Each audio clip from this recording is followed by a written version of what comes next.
Why being shallow is important for success.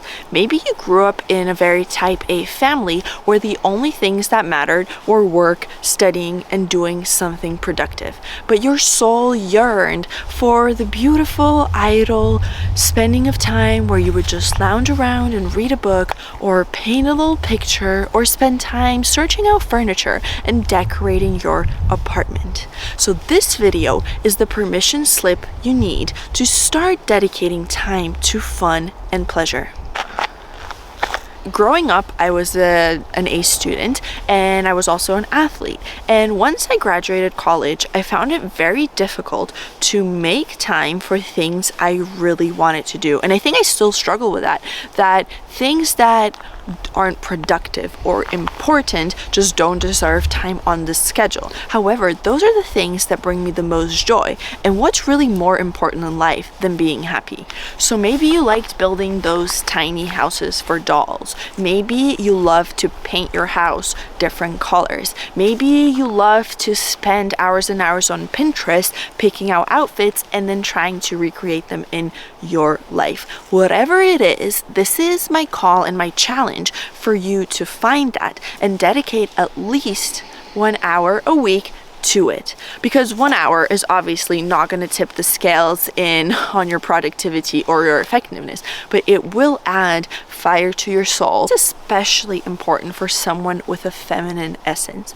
As a man, your biggest priority is success, achievement, and goal orientation. But as a woman, these timeless containers of being in the process and creating someone new is what powers your essence and adds meaning to your life. Because sometimes soft skills are the hardest to develop. We think that working hard, suffering, being in pain is what people struggle with. But in reality, we struggle with novelty and things that we don't know or can't control. So if all you're used to is pain and suffering and uncomfortable experiences, then it will actually be harder for you to recreate an environment where you're nurtured, pampered, and cared for. So for someone who grew up in a tough, very hardworking environment, it will be actually harder for them to make time for a bubble bath and read their favorite novel while sipping champagne than going out and running an extra 5 miles.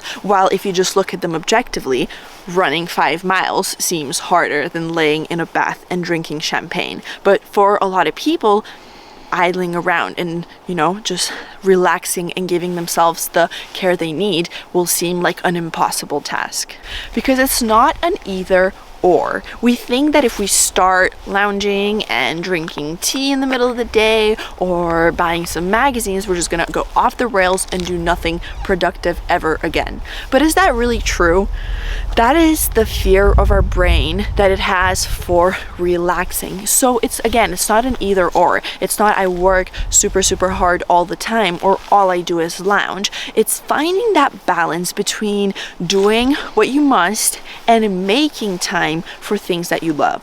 So by buying that tea that's a little bit more expensive but brings you so much more joy, or buying that vase that's not really necessary but will make you happy every time you look at it, you're actually liberating humanity to make space for those trifle and idle things that in reality make up our happiness and our fulfillment. We've been taught to prioritize working, plowing the field, making sure there's food on the table. And of course, that is important, otherwise we wouldn't survive. But it is also essential to prioritize fun, play, and relaxation. Because the truth is, it'll never be time. There's never going to be a little dwarf that's going to come to your house and be like, hello, it's time to start doing what you love.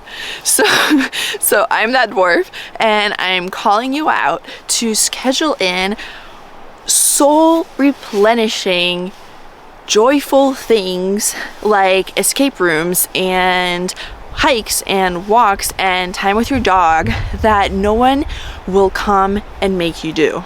So what are 3 things that you've always wanted to do but never have given yourself the time to do? So for example, yeah, making a really cool Pinterest board of your dream house and really picking all the colors and all the furniture for every single room? Or is it starting to write a little short novel? Or maybe filming videos and editing them? What about creating some kind of dish that's a lot more complicated and takes longer, but will fulfill you from the inside out? So share those 3 things in the comments below and use it to keep yourself accountable to try to do them in the next month.